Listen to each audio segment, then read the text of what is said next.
الحمد لله وكفى وسلام على عباده الذين اصطفى أما بعد فأعوذ بالله من الشيطان الرجيم بسم الله الرحمن الرحيم يا أيها الذين آمنوا إن جاءكم فاسق بنبأ فتبينوا أن تصيبوا قوما بجهالة فتصبحوا على ما فعلتم نادمين صدق الله العظيم اللهم صل على سيدنا محمد وعلى آل سيدنا محمد وبارك وسلم اللهم صل على محمد النبي الأمي وعلى آله وسلم تسليما كثيرا كثيرا كثيرا رب اشرح لي صدري ويسر لي أمري واحلل عقدة من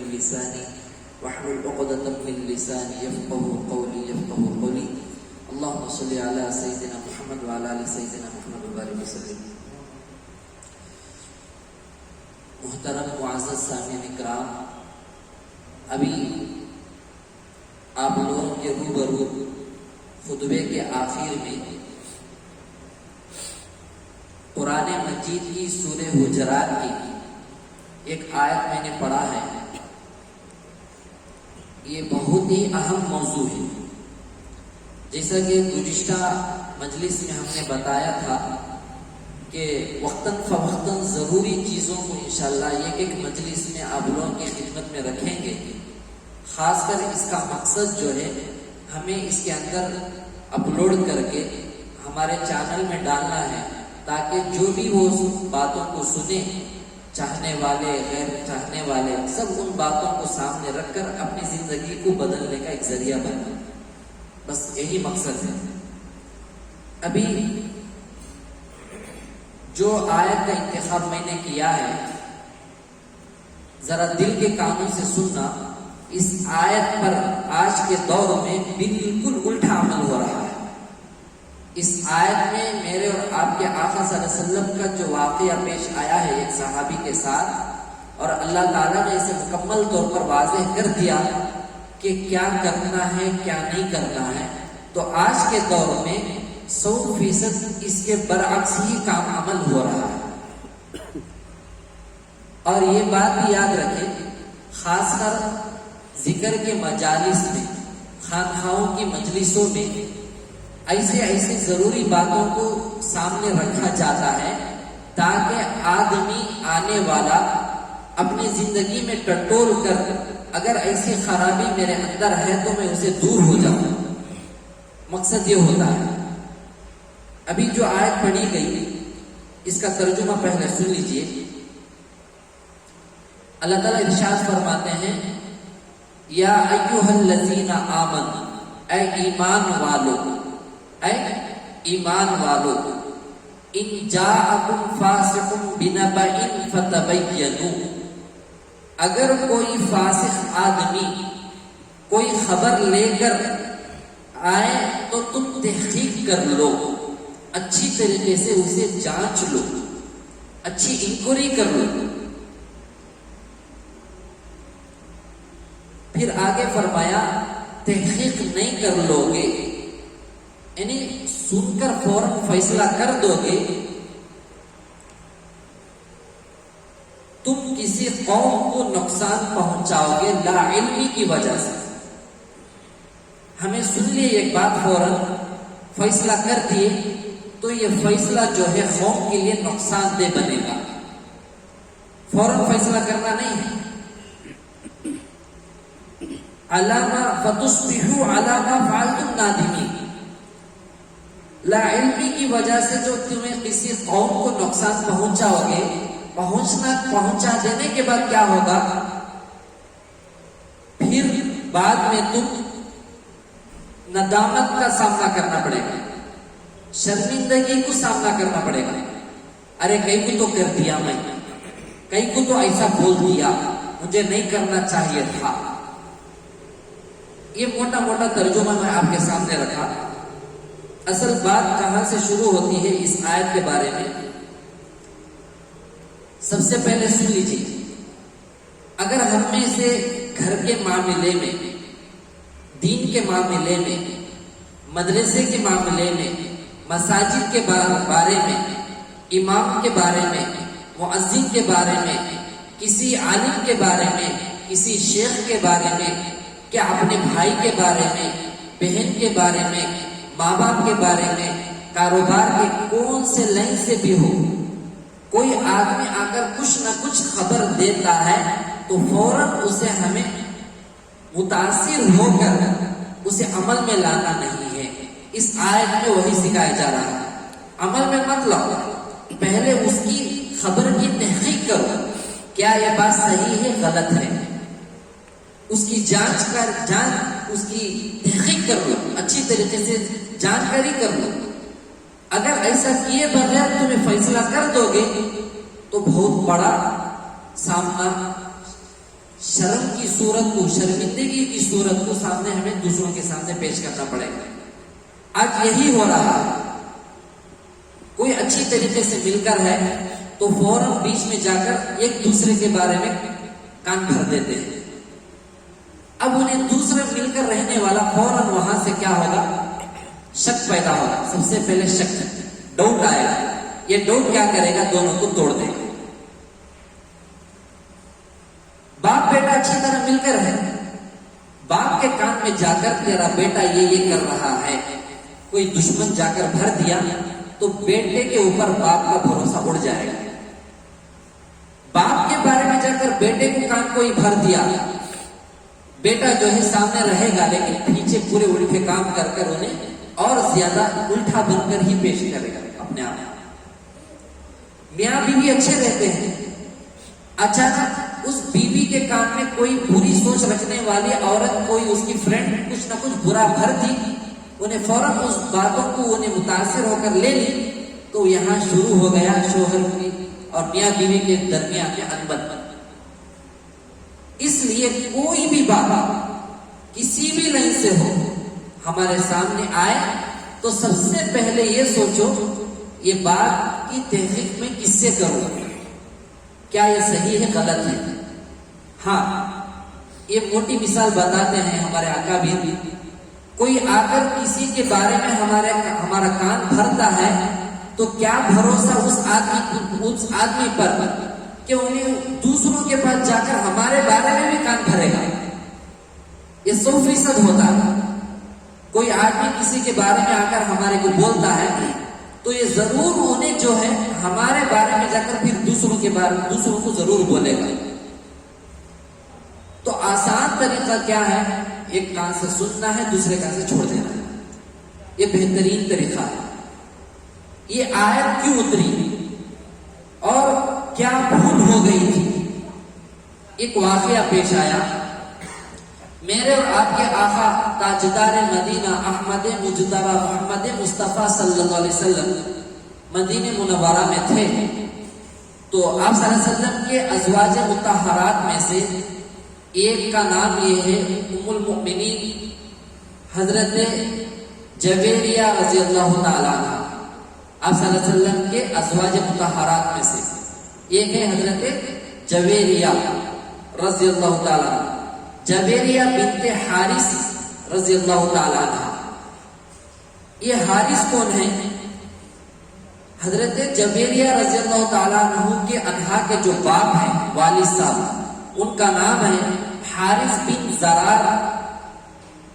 حارث بن زرار یہ آ کر بنو المصطلق کے سرداروں میں سے تھے، سردار تھے۔ جب انہوں میرے اور آپ کے آقا صلی اللہ علیہ وسلم کی خدمت میں آئے تو آپ صلی اللہ علیہ وسلم نے ان کو اسلام کی دعوت دی، اسلام قبول کر لو۔ حضرت حارث بن زرار رضی اللہ تعالیٰ عنہ خود یہ واقعہ نقل کرتے ہیں، انہوں نے فرمایا میں حضور صلی اللہ علیہ وسلم کی خدمت میں حاضر ہوا تو حضور صلی اللہ علیہ وسلم نے مجھے فرمایا اسلام کی دعوت دے کر اسلام قبول کر لو۔ تو حارث بن زرار رضی اللہ تعالیٰ عنہ نے اسلام قبول کر لی۔ اسلام قبول کر لینے کے بعد پھر فرمایا زکات بھی ادا کرو، زکات بھی ادا کرو۔ تو حارث بن زرار رضی اللہ تعالیٰ عنہ نے اسلام بھی قبول کر لیے اور آپ صلی اللہ علیہ وسلم کے سامنے بیٹھ کر یہ اقرار کرے انشاءاللہ میں ضرور زکات ادا کروں گا۔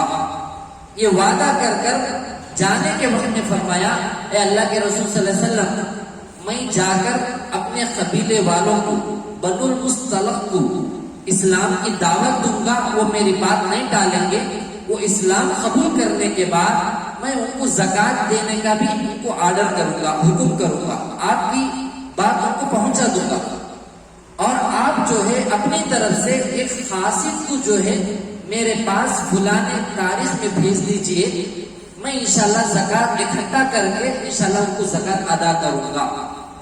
یہ آپ صلی اللہ علیہ وسلم اور حضرت حارث بن زرار رضی اللہ تعالیٰ عنہ کے درمیان میں بات چیت طے ہو گئی۔ یہ قصے کو اچھی طریقے سے ہمیں ذہن نشین کرنا ہے۔ کس کے درمیان میں معاملہ ہوا؟ اللہ کے نبی صلی اللہ علیہ وسلم اور حضرت حارث بن زرار رضی اللہ تعالیٰ عنہ کے درمیان میں معاملہ ہو گیا۔ اسلام قبول کر لیے، زکوٰۃ ادا کرنے کا وعدہ بھی کر دیے، اور بول دیے کہ تمہاری طرف سے کوئی قاصد جو ہے ہمارے شہر کو بھیج دو، انشاءاللہ ہمیں زکوٰۃ ادا کریں گے۔ یہ واقعہ پورا ہونے کے بعد اس کے بعد انہوں اپنے گاؤں کو چلے گئے، حارث بن زرار رضی اللہ تعالی۔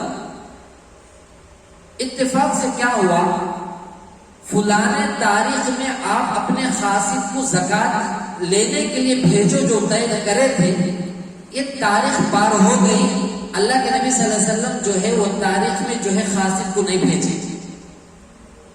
نہیں بھیجنے کی وجہ سے وہاں کیا ہوا، حضرت حارث بن زرار رضی اللہ تعالیٰ عنہ جو بنو المصطلق کے جو سردار تھے، انہوں اور اپنی قوم والے پورے بیٹھ کر میٹنگ کرے، کیا ہوا، کیا میرے آقا صلی اللہ علیہ وسلم کیا ہمارے سے ناراض ہو گئی، کیا اب تک قاصد کیوں نہیں آیا ہے؟ آج کے زمانے میں یہ مخولہ میں زیادہ نقل کرتا ہوں، ہمارے شیخ کے پاس بھی نقل کیا تھا، بہت خوش ہوئے تھے۔ حضرت کی خدمت میں بہت بڑا مالدار آ کر حضرت کے پاس بیٹھ کر کہا، حضرت آپ کیا بولتے کہ کیا کھاتے کہ میں ضرور آپ کو اسی وقت میں کھلاؤں گا لا کر، یا کم از کم دعوت کو قبول کر لو، میں انشاءاللہ اپنے گھر میں دعوت رکھوں گا بولوں۔ تو میں اس وقت میں فوراً کہہ دیا، حضرت چھوٹا منہ بڑی بات، بولنے والا کھلاتا نہیں، کھلانے والا بولتا نہیں، بولنے والے نہیں کرنے والے بول دیتے۔ جیسے ہی بولا تو حضرت فوراً بالکل صحیح بولے، یہ آدمی جھوٹ بول رہا تھا، تو فوراً وہ بندہ جو ہے حضرت کے سامنے رویا، سے معافی مانگ کر، ہاں حضرت میرا کام تھا نکال لینے کے واسطے میں ایسا بول رہا تھا بولا۔ تو ایسا ہی زکوٰۃ دینے کے بارے میں، کسی کی ہیلپ کرنے کے بارے میں لوگ جو ہے بول دیتے ہیں، لیکن کرنے کا جب موقع آتا ہے، خدمت کا جب جھجکتے ہیں، آگے پیچھے ہوتے ہیں۔ لیکن صحابہ کی شان دیکھیے کہ انہوں اسلام قبول کر کے زکوٰۃ اکٹھا کر کے انتظار کر رہے ہیں کہ زکوٰۃ لینے والا کیوں نہیں آیا ہے۔ اب کیا ہوتا، زکوٰۃ کا وقت آ گیا، وہ دینے کے واسطے کوئی جاتا تو نہیں ہے، لینے کے لیے کوئی آتا ہے تو بول کر بھیج دیتا، موڈ خراب ہے تو بول دو کہ نہیں ہے، بول دو کہ خود پہنچا دیں گے، بول دو کہ فلانے تاریخ کو آنا ہے۔ بالکل برعکس عمل ہو رہا ہے اس زمانے میں۔ لیکن صحابہ کی عادت کیا تھی، جو نبی صلی اللہ علیہ وسلم کا حکم ہو گیا اس سے فوراً بجا لاتے تھے۔ اب یہاں سوچ رہے ہیں کہ وہ صحابی کیا میرے اور آپ کے آقا صلی اللہ علیہ وسلم کیا ناراض ہو گئے کہ زکوٰۃ لینے کے لیے قاصد کو کیوں نہیں بھیجے تھے؟ یہ آپس میں میٹنگ ہو رہی تھی۔ اتفاق سے یہاں کیا ہوا، اللہ کے نبی صلی اللہ علیہ وسلم ایک صحابی کو قاصد بنا کر روانہ کر دیے، جن کا نام حضرت ولید بن عقبہ رضی اللہ تعالیٰ۔ حضرت ولید بن عقبہ رضی اللہ تعالیٰ کو قاصد بنا کر بنو المصطلق قبیلے کی طرف روانہ کر دیے، جاؤ جا کر تم ان سے زکوٰۃ وصول کر کے لاؤ۔ اب یہاں کیا ہوا، یہ جو صحابی ولید بن عقبہ رضی اللہ تعالیٰ عنہ جب قریب بنو المصطلق کے قبیلے کے قریب پہنچے، اس زمانے میں رواج تھا کوئی بڑا آدمی آتا، آج بھی ہمارے اکابر اللہ والے صحیح لوگ جب آتے ہیں تو وہاں کے رہنے والے لوگ ان کے استقبال میں کھڑتے ہیں، ان کا ویلکم کرنے کے لیے کھڑتے ہیں، ان کی عزت کرتے ہیں۔ تو ایسے ہی بنو المصطلق کے قبیلے والے ان کے سرداروں کے ساتھ ان کے قبیلے کے گاؤں کے باہر آ کر کھڑے ہونے لگے۔ اب یہاں کیا ہوا، ولید بن بن عقبہ رضی اللہ تعالیٰ عنہ کی بنو المصطلق والوں کے قبیلے والوں سے پرانی دشمنی تھی. اب عرب کے زمانے میں وہاں کے علاقوں میں دشمنی ختم نہیں کرتے تھے, اسے ڈٹ کر مقابلہ کرتے تھے, دشمنی ختم نہیں ہوتی تھی. اب جیسے انہوں ان کا ویلکم کرنے کے لیے آ کر پورے کھڑے ہو گئے تو ولید بن عقبہ رضی اللہ تعالیٰ عنہ دور سے دیکھ کر, ارے یہ لوگوں کی دشمنی میری پرانے زمانے سے چل رہی ہے, کہیں ایسا نہ ہو کہ یہ پورے لوگ مل کر میرے کو قتل کرنے آ رہے ہیں, میرے کو مارنے آ رہے ہیں. ڈر کے سوچ فوراً واپس چلے گئے, ڈر کر واپس آ گیا. آ کر میرے اور آپ کے آقا صلی اللہ علیہ وسلم کی خدمت میں حاضر ہو کر فرمایا, ولید بن عقبہ رضی اللہ تعالیٰ عنہ, اللہ کے رسول صلی اللہ علیہ وسلم, بنو المصطلق کے قبیلے والے میرے کو قتل کرنے آ گئے تھے اور زکات دینے سے انکار کر دیا. اب جیسے یہ بات اللہ کے نبی صلی اللہ علیہ وسلم کی خدمت میں پیش کیا گیا تو فوراً اللہ کے نبی صلی اللہ علیہ وسلم خالد بن ولید رضی اللہ تعالیٰ عنہ کو حکم دیا, تم مجاہدین کی فوج کو لے کر جاؤ, جا کر ان سے جہاد کرو, ان سے جنگ لڑو اور ان کا قتال کرو. اب جیسے ہی خالد بن ولید رضی اللہ تعالیٰ عنہ نکلے تو آپ صلی اللہ علیہ وسلم نے فرمایا, اے خالد بن ولید, فوراً جا کر جنگ نہیں کرنا ہے, پہلے جو ولید بن عقبہ رضی اللہ تعالیٰ عنہ جو آ کر میرے پاس جو خبر دیے ہیں اس کے بارے میں پہلے اچھی طرح تحقیق کر لو, اس کے بعد میں جنگ کرو. اگر یہ بات صحیح ہے تو جنگ کرو, یہ بات صحیح نہیں ہے تو پہلے کیا حقیقت معلوم کرو. اب یہ بول کر روانہ کر دی.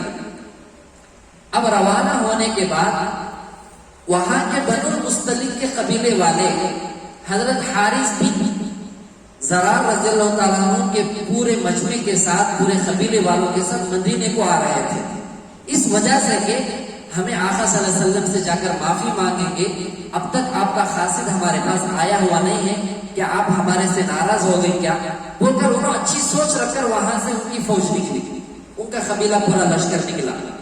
اب درمیان میں خالد بن ولید رضی اللہ تعالیٰ عنہ کے قافلے سے آمنا سامنا ہوا دونوں کا. اب انہوں پوچھے خالد بن ولید رضی اللہ تعالیٰ عنہ, آپ لوگ کہاں جا رہے ہیں؟ تو حارث بن زرار رضی اللہ تعالیٰ عنہ فرمایا, ہمیں آقا صلی اللہ علیہ وسلم کی خدمت میں جا رہے ہیں کیونکہ میں فلانے تاریخ کو قاصد کو بھیجو بولا تھا زکات دینے کے لیے, وہ اب تک نہیں آیا ہے, کہ اللہ کے نبی صلی اللہ علیہ وسلم میرے سے, ہمارے قبیلے والوں سے ناراض ہو گئے کیا, یہ میں معلوم کر لے کر معافی مانگ کر زکات دینے کے لیے ہم لوگ آ رہے ہیں.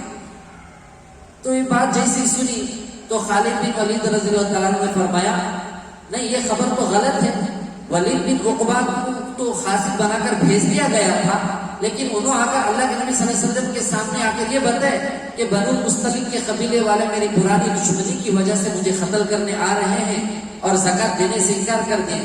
تو جیسے یہ بات سنی تو حارث بن زرار رضی اللہ عنہ فرمایا, نہیں ہمیں تو جو قاصد کو بھیجا گیا تھا ولید بن عقبہ کو, ہمیں نہ ان کو دیکھے نہ انہوں ہمارے پاس آئے. اب معاملہ کلیئر ہو گیا, جو ڈاؤٹ تھا وہ کلیئر ہو گیا. تو سارے کے سارے اللہ کے نبی صلی اللہ علیہ وسلم کی خدمت میں جیسے آئے, آ کر سارا معاملہ سامنے رکھا گیا تو فوراً یہ آیت نازل ہوئی, یا ایھا الذین آمنوا ان جاءکم فاسق بنبأ فتبینوا. یہ آیت نازل ہوئی, اے ایمان والو, جب تمہارے پاس کوئی فاسق آدمی آ کر کوئی خبر لے کر آئے تو تم اس پر فوراً عمل مت کرو, فتبینوا, اچھی طریقے سے اس کی انکوائری کر لو. اگر تمہیں انکوائری کرے بغیر کچھ نہ کچھ قدم آگے بڑھا دو گے تو ضرور دوسرے کا نقصان ہوگا. یہ نقصان جو ہے تمہارے کو شرم کا سامنا کل قیامت کے دن کرنا پڑے گا, دنیا میں بھی کرنا پڑے گا. اب اس واقعے کو سامنے رکھ کر ذرا سوچیے آج کے دور میں کیا کیا ہو رہا ہے. اب یہاں پر ایک ضروری مسئلہ یہ ہے, حضرت ولید بن عقبہ رضی اللہ تعالیٰ عنہ صحابی ہیں, حضرت حارث بن زرار رضی اللہ تعالیٰ عنہ بھی صحابی ہیں. صحابی تو رضی اللہ عنہ ورضوا عنہ ہیں. الصحابۃ کلهم عدول, پورے کے پورے صحابہ عادل ہیں، سچے ہیں، منصف ہیں، لیکن یہاں پر فاسق کا لفظ کیوں استعمال کیا گیا ہے؟ ایک ڈاؤٹ آتا ہے. نعوذ باللہ صحابہ کے بارے میں بالکل زبان دراز کرنا ہی نہیں ہے.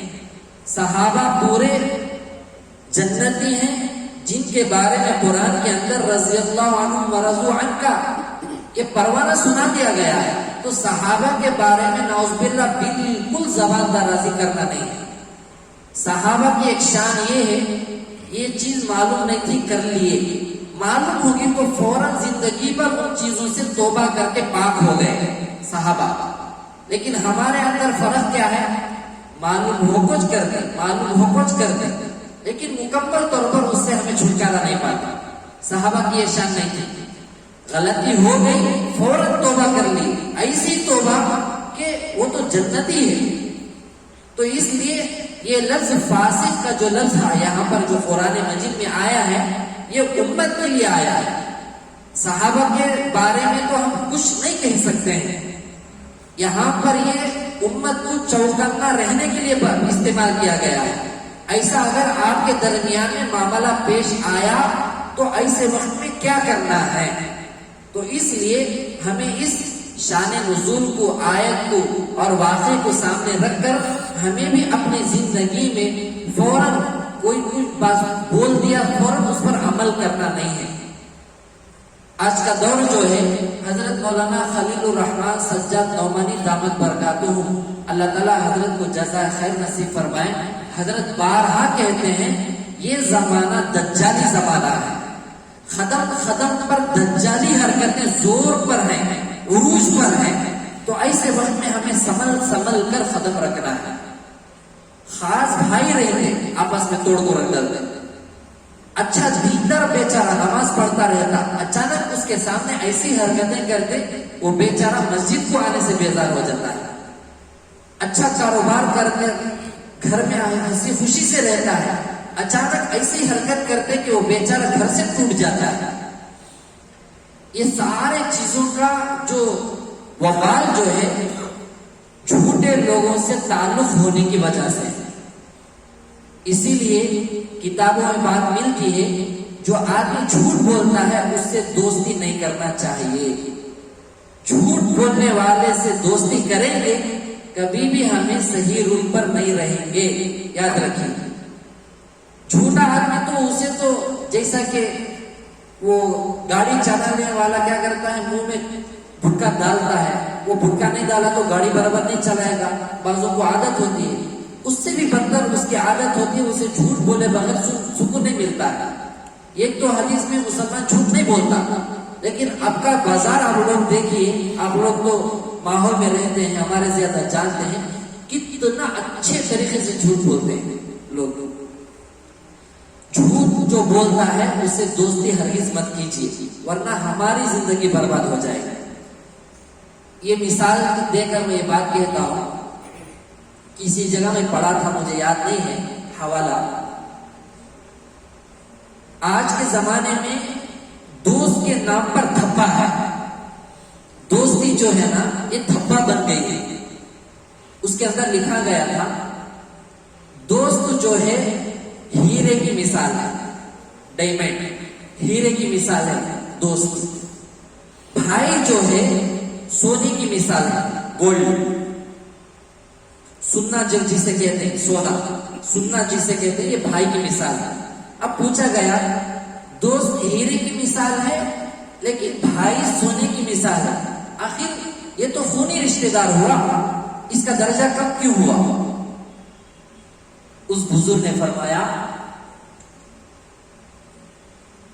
دوست کے سامنے اس کا دوست کیا کرتا ہے، اپنا پورے راز پرسنل باتیں رکھتا ہے، بھائی کے سامنے نہیں رکھتا ہے. اس کا تجربہ آپ لوگوں کو بھی ہوا ہوگا. دوست جو ہوتا ہے جگری دوست، جگری یار، اس کے سامنے انہیں پورے میٹر کو رکھتا ہے، اپنی پوری زندگی کی حالت کو رکھتا ہے. کیوں؟ انہیں میرا دوست ہے، انہیں ہیلپ کرے گا، کچھ نہ کچھ انہیں ساتھ دے گا، یہ اچھا مشورہ دے گا. لیکن بھائی کے سامنے نہیں رکھتے ہیں. شریعت کے چیزوں میں بھی اب مثلا دو بھائی ہیں، ایک بھائی حافظ عالم قاری مفتی ہے، ایک بھائی کالج پڑھا ہوا ہے، ڈیوٹی کر رہا ہے۔ اب یہاں پر مسئلہ آ گیا احتلام کا، تو بھائی اپنا بھائی عالم حافظ ہونے کے باوجود انہیں وہ مسئلہ اسے پوچھتا نہیں ہے، کسی دوسرے امام سے جب پوچھتا ہے جس سے اس کی دوستی ہوتی ہے، یا اپنا کوئی دیندار بھائی ہے اسے وہ مسئلہ پوچھتا ہے کہ مجھے پانی کھانے کی حاجت ہوئی، اس کا مسئلہ کیا ہے، بالوں کا نکالنے کا مسئلہ ہے، تو وہ سے پوچھتا ہے۔ تو اس سے پتا چلتا ہے کہ دوست کے سامنے ہر بات رکھتا ہے دوست، لیکن بھائی کے سامنے نہیں رکھتا ہے۔ اب یہاں پر بتایا گیا دوست جو ہے ڈائمنڈ کی مثال، ہیرے کی مثال اس لیے ہے، ہیرا جب ٹوٹ جاتا ہے گر کر دوبارہ وہ جڑ نہیں سکتا ہے، سونا گر کر ٹوٹ جاتا ہے تو اسے دوبارہ جوائن کر لے سکتے ہیں۔ کوئی نکلس ہے یا ہنگوٹی ہے گر کر ٹوٹ گئی، اسے دوبارہ پگھلا کر اس سے اچھا اس کے اندر نکھار پیدا کر لے سکتے ہیں، لیکن ہیرا جب ٹوٹ جاتا ہے گر کر ٹوٹ جاتا ہے وہ ہرگز اکٹھا جمع ہو ہی نہیں سکتا ہے۔ جیسا کہ ہمارے انڈیا میں کوہ نور جو ہیرا تھا وہ گر گیا، 7 ٹکڑے اس کے ہو گئے، 7 کنٹریوں میں ہے وہ آج کے زمانے میں، 7 ملکوں میں، تو اس وقت میں ہر ٹکڑا کہنے لگا میں ہی اوریجنل کوہ نور ہوں، لیکن وہ دوبارہ جوائن نہیں ہو سکتا ہے۔ تو دوست جو ہے ہیرے کی مثال ہے، بھائی جو ہے وہ سونے کی مثال ہے۔ وجہ یہ ہے سونا گر کر ٹوٹ گیا تو اسے پگھلا کر دوبارہ بنا لے سکتے ہیں، لیکن ہیرا گر کر ٹوٹ جاتا ہے تو اسے جوڑ نہیں سکتے ہیں۔ لیکن دوستائی میں سب سے پہلے سچائی کو دیکھیے، جھوٹ بولتا ہے تو اسے دوستی بیکار ہے، دور رہنے میں عافیت ہے۔ آج